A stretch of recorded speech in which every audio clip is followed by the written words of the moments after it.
धन्यवाद बच्चों, और अभिभावक गण को मेरा प्रणाम, नमस्ते, गुड मॉर्निंग, सुप्रभात, सत श्री अकाल।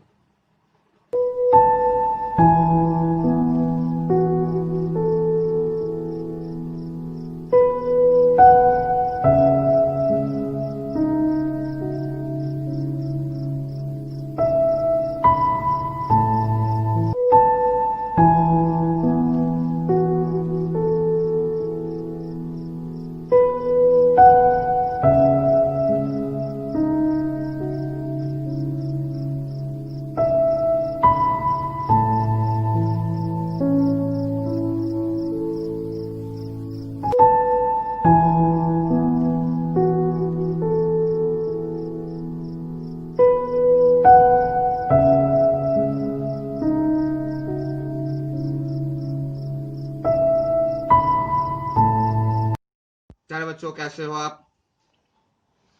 उम्मीद है, आशा है, विश्वास है कि आप लोग अच्छे होंगे और खाली समय का सदुपयोग किए होंगे, जिसमें मैं उम्मीद रखता हूं कि पिछले पढ़ाए गए पाठों को आप लोग अच्छी तरह समझ गए होंगे। बहुत सारे फोन कॉल्स आए, एसएमएस आए, जिन्हें डाउट था, शंका थी, उन्होंने अपनी शंकाओं को दूर किया। अगर आप उसमें भी हो तो बहुत अच्छी बात है। मैंने समय भी दिया था कि अपनी अपनी शंकाओं को दूर कर लो, क्योंकि हम लोगों को आगे भी बढ़ते रहना है। ऐसा नहीं कि वहां बैठे रहना है खरगोश की तरह, है ना। तो चलिए आज हम लोग आगे बढ़ते हैं। तो आप पुस्तक निकाल लीजिए, संचिता साहित्य की पुस्तक, और आज हम लोग चर्चा करेंगे पाठ संख्या 4। कविता है, बहुत ही खूबसूरत कविता। मैंने बहुत कहा, खूबसूरत तो सभी हैं, बहुत खूबसूरत हैं, लेकिन सभी चीजें खूबसूरत हैं। कविता भी, कहानी भी, चाहे छोटी हो बड़ी हो, हर चीज खूबसूरत है साहित्य में। जिस आज हम लोग जो पढ़ेंगे उसका नाम है प्रभु तुम मेरे मन की जानो। पहले हम लोग इसके शीर्षक पर विचार करेंगे कि ऐसी, और यह लिखी हुई कविता किनकी है? सुभद्रा कुमारी चौहान। सब आप लोग जानते हो। तो पहले थोड़ा विचार करें कि कवयित्री ने प्रभु तुम मेरे मन की जानो, यही नाम इस कविता का इन्होंने क्यों रखा? तो चलिए सबसे पहले इस सेंटेंस का अर्थ समझ लेते हैं। प्रभु सब जानते हो, ईश्वर, गॉड। तुम यानी हे प्रभु आप, मेरे मन यानी हमारे मन की बात को जानो यानी जानते हो, यानी प्रभु अंतर्यामी है। अंतर्यामी मतलब अंतर यानी हृदय की बात को जानने वाले, समझने वाले। मुझे कहने की जरूरत नहीं है, किसी को कहने की कोई आवश्यकता नहीं है, वह खुद समझ जाते। हम जो सोचते भी है ना, वो उनके पास सूचना चली जाती है। मैं यहां सोचा, वहां सूचना चली गई, उनको पता चल गया। इसीलिए इनको कहते अंतर्यामी। तो कवित्री कहते, हे प्रभु आप तो मेरे मन की बात को जानने वाले हो, नहीं समझने वाले भी हो। अब मैं क्या करूं? अब मैं क्या करूं मतलब क्या कवित्री मजबूर है? हां, मजबूर है वह। किस बात पर? पढ़ेंगे, देखेंगे। ठीक है, तो आइए इस पर जो विद इन ब्रैकेट जो लिख दिया हुआ हिंट्स, थोड़ी उस पर चर्चा कर लेते हैं। कि याद रखना कि हमारे समाज में पहले बहुत सारी विसंगतियां थीं। विसंगतियां का अर्थ होता है उल्टी पुल्टी बातें, जिसका कोई अस्तित्व नहीं, जिसका कोई तार्किक आधार नहीं, जिसका जीवन में कोई उपयोग नहीं। ऐसी बातों को कहते हैं विसंगतियां। तो उस समय की बात है, अगर आप पीछे देखोगे तो एक दो एग्जाम्पल ले लो कि हम लोग पहले कैसे रहा करते थे और आज कैसे रहा करते हैं। बहुत सारे बदलाव आ गए हैं। पहले हम लोग जानवर की तरह जंगल में रहा करते थे, जीवन वही था जो उनका था। आज अपनी बुद्धि और अपने विवेक के आधार पर हम लोगों ने अपने जीवन को बदल डाला, लेकिन अलग नहीं कर पाया। वह भी जन्म लिया, मरेगा, हम लोग भी जन्म लिए हैं, मरेंगे। तो जब तक जीवित हैं तब तक की थोड़ी सुविधा बढ़ा लिए, बस ये एक डिफरेंस है। तो पहले विचार भी जानवरों की तरह थे लोगों के, हिंसक भावना ही कुछ ऐसी थी, छुआछूत, रंग भेद, जाति भेद धीरे धीरे आते चला गया। आज भी देखो है, आज भी है। क्यों? हमारी आदत नहीं गई। क्यों नहीं गई? कि हमारे पास बुद्धि नहीं है। बुद्धि क्यों नहीं है? कि हमने प्रकृति में घटने वाली घटनाओं से नहीं सीखा।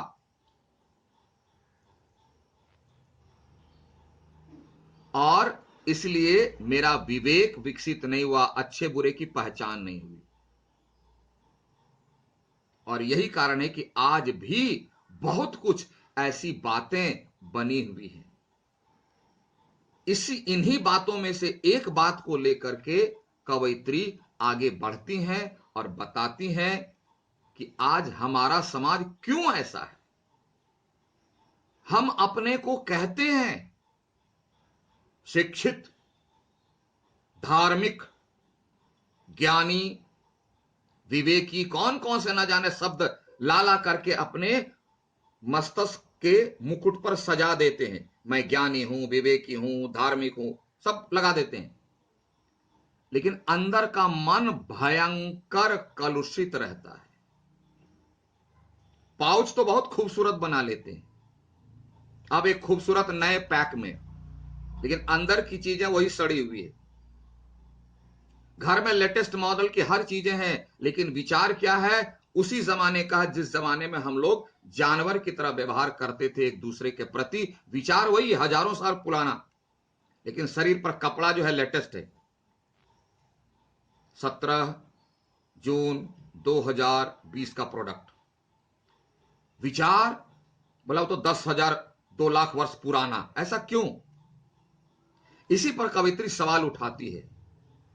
आइए इस सवाल को देखते हैं कि जब हमारे देश में छुआछूत की समस्या सर्वोपरि थी, यानी टॉप पर, छुआछूत, उसको मत छुओ, वह छोटी जाति का है, नीची जाति का है, मैं बड़ी जाति का हूं। यह दुनिया में देखना सबसे आसान तरीका है। 99.99 व्यक्ति यही करता है, अपने को सबसे अच्छा, सबसे खूबसूरत समझ लेना और दूसरों को सबसे बुरा सिद्ध करना। यह मनुष्य का एक अजीब स्वभाव है। अच्छा हुआ तो मैंने किया, बुरा हुआ उसने किया। तो उस समय हमारे देश की स्थिति इतनी बुरी थी कि छुआछूत यानी ऊंची जाति नीची जाति वाला भेदभाव बहुत ज्यादा फैला हुआ था। यह उस समय की घटना है और उसी समय की समस्या को कवित्री उठाती है। क्यों? आज भी है। अपने घर में देख लो, अपने पेरेंट्स बड़ों के विचार देख लो, अपने समाज के विचार देख लो, यह मिलेगा आपको। तो कवित्री प्रश्न उठाती कि आज हम लोग इतने शिक्षित हो गए, बड़े हो गए, बुद्धिमान हो गए, आज भी वही सोच क्यों है? आज छुआछूत एक सामाजिक यानी सोशल, समाज में भी ये बातें हैं और दंडनीय अपराध है। और आज के वर्तमान समय में देश का कानून भी ऐसा बना हुआ है कि अगर कोई ऐसा करेगा तो उसे सजा मिलेगी, जेल। फिर भी लोग करते हैं। क्यों? पूछ है ना, वो सीधी नहीं होने वाली है। इसी पर कवयित्री सवाल उठाती है। प्रस्तुत कविता में कवयित्री ने, और सवाल किससे उठाती है याद दीजिए, अगर आप कहते हो, आप तो जवाब, आपका जवाब मैं सुन नहीं पाऊंगा, लेकिन फिर भी मैं पूछता हूं कि तुम लोग में से कौन है जो ईश्वर को मानते हो? तो कुछ उठाओगे हाथ, कुछ नहीं उठाओगे। जो हाथ उठाए मैं फिर उनसे दूसरा सवाल, ईश्वर को मानते हैं? बोले हां। आप धार्मिक हो? तो हां। धर्म में जो बातें लिखी हुई करते हो? तो वहां चुप हो जाएंगे लोग। टीका लगाना सब जानते हैं, लेकिन उस टीके के पीछे की मंशा और कर्तव्य को नहीं जानते। कवयित्री इसी पर सवाल करती है। तो सबसे बड़ा कौन है? ईश्वर। सबसे अपना कौन है? ईश्वर। लेकिन ईश्वर की बात को नहीं मानते। हरे राम करते हैं, हरे कृष्णा करते हैं, लेकिन कृष्ण राम जो बातें कहेंगे बोले हम नहीं मानते हैं। ये कैसी श्रद्धा, कैसी भक्ति, कैसा संबंध, मुझे आज तक समझ में नहीं आया। कवयित्री सवाल करती है उन्हीं से कि हे प्रभु, आप तो सब कुछ जानते हो, इसलिए मैं किससे सवाल करूं? मैं आप ही से पूछती हूं। कवयित्री ईश्वर से प्रश्न करती है कि तुम ही सब कुछ जानते हो, अंतर्यामी, इसलिए प्रभु तुम सब मेरे मन की जानो, तुम अंतर्यामी हो, इसलिए सबसे बेहतर मैं तुम्ही से क्यों ना प्रश्न करूं, तुम्ही से मैं अपनी व्यथा क्यों ना सुनाऊं। आज के लोग दूसरों के सामने व्यथा करते हैं, सुनाते हैं। अगर आप ईश्वर को मानते हो तो उन पर अटूट विश्वास रखो। अपनी समस्याओं का मूक निवेदन, मतलब चुपचाप। क्यों? कि ईश्वर बहरे नहीं है, वो तो आप सोचे और उनको पता चल गया, फिर भी आपकी संतुष्टि के लिए, अपनी संतुष्टि के लिए मूक निवेदन कीजिए। कवित्री कहती है। तो अगर कवित्री बोली कि कवित्री मूक क्यों नहीं थी, वह शब्द क्यों अपना ली? इसलिए कि वह अपनी कविता के माध्यम से हमें भी वही सिखा रही है। अगर वो ना लिखी होती तो हमको पता कैसे चलता कि हमें निवेदन कैसे करना है, हमें समझाने के लिए। तो आइए देखिए, कम से कम एक अनुच्छेद हम लोग देखें। मैं अछूत हूं। आपके मन में सवाल है, सर सुभद्रा कुमारी चौहान अछूत थी ना? सुभद्रा कुमारी चौहान को दूसरों का दर्द सहन नहीं होता था, दूसरों की पीड़ा में ये बेचैन हो जाती थी।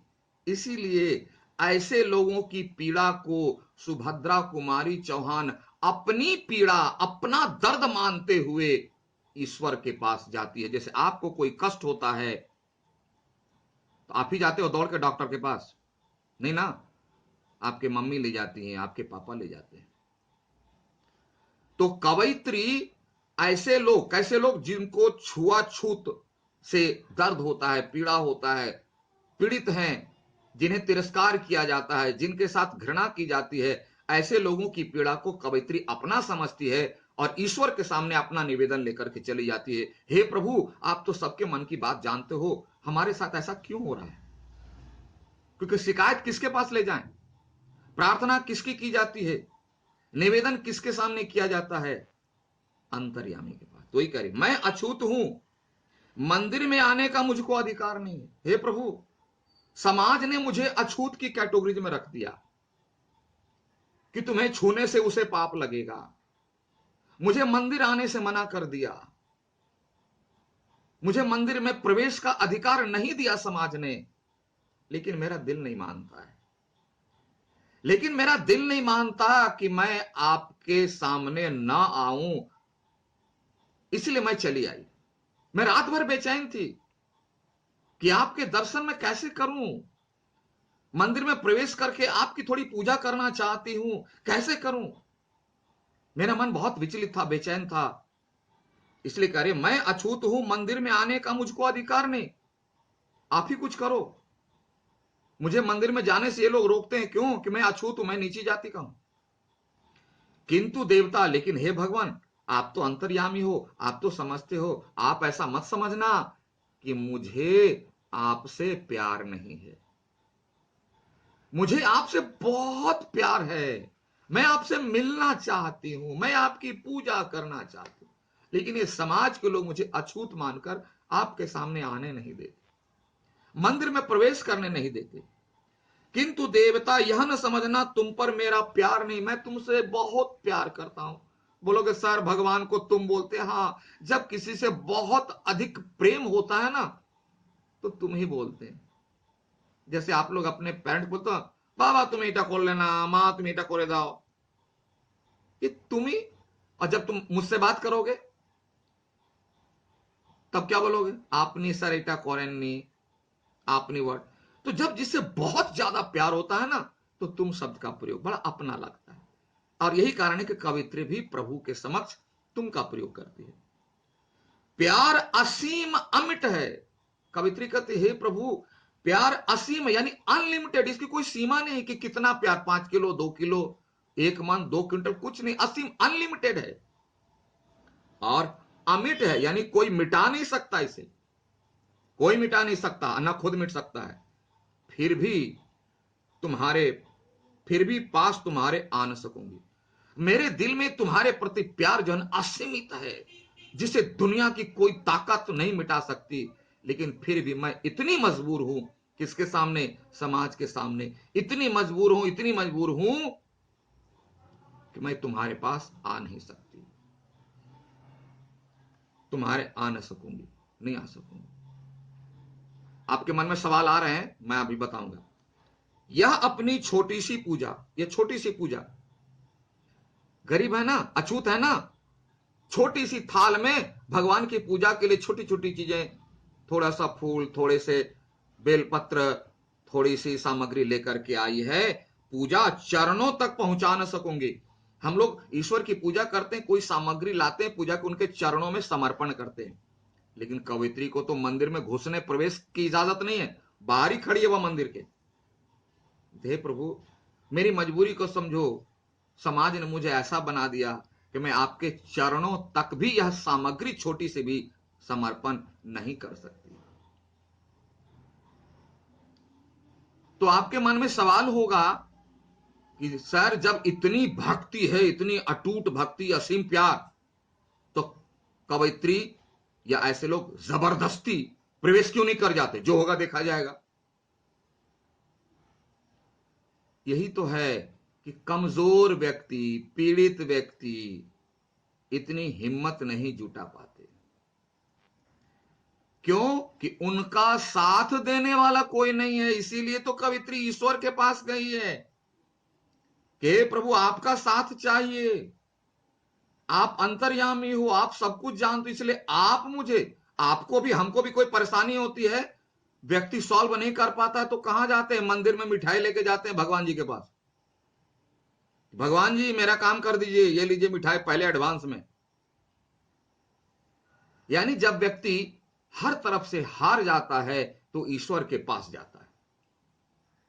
ये ऐसे ही हारे हुए लोग हैं, अछूत कमजोर वर्ग के, और इसीलिए उनको रिप्रेजेंट करते हुए कवित्री जाती है ईश्वर के पास अपना दुखड़ा सुनाने कि मेरे साथ यह स्थिति है, मैं कमजोर हूं, समाज ने मुझे इस कदर पहुंचा दिया, यहां पहुंचा दिया, इस कदर पीड़ित किया, अत्याचार, अपमानित किया कि मैं मजबूर हूं, अब आप ही कुछ मदद कर सकते हो।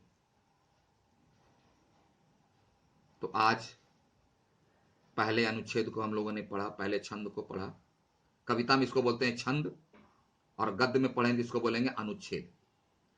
तो उम्मीद है कि इसको थोड़ा सा फिर देखो, समझो, और इसे नंबर 1 छंद मानो। नंबर 1, नंबर 2, नंबर 3, नंबर 4, और लास्ट में 2 वाला है 5।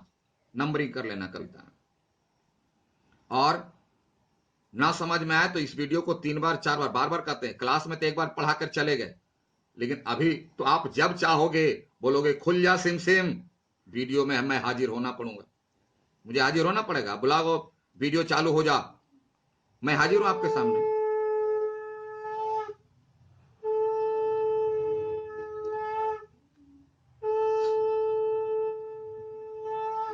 उपाय नहीं है, आप तो मुझसे जबरदस्ती क्लास करवा सकते हो, करवाओ ना, बार बार वीडियो चला करके देखो। डाउट पूछने के लिए स्टाफ रूम में कहीं आने की जरूरत नहीं है।